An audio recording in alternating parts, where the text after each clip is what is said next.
Friends, நான் மஜித் பேசுகிறேன். இப்போ நம்ம பார்த்துட்டு இருக்க இந்த லேப்டாப் வந்து டெல் ப்ராசஸரில் ஒரு சரியான லேப்டாப் இது.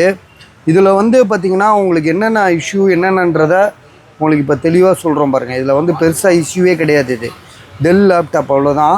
என்ன ப்ராசஸர் இப்போ இதை ஓப்பன் பண்ணேன்.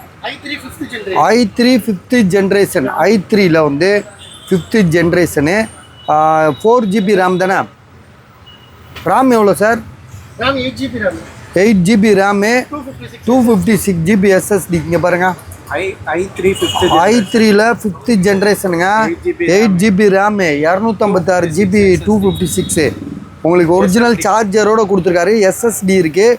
ஸோ கண்டிஷன் வந்து பார்த்திங்கன்னா பக்காவாக இருக்குது. பேட்ரி வந்து பார்த்திங்கன்னா குறைஞ்சது 4 மணி நேரம் 5 மணி நேரம் நிற்கும்.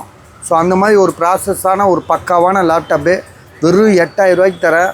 கவர்மெண்ட் லேப்டாப்பே வந்து பார்த்திங்கன்னா இன்னும் ஆக பழசானாலும் அதே 4000 5000 ரூபாய்க்கு விற்கிறாங்க.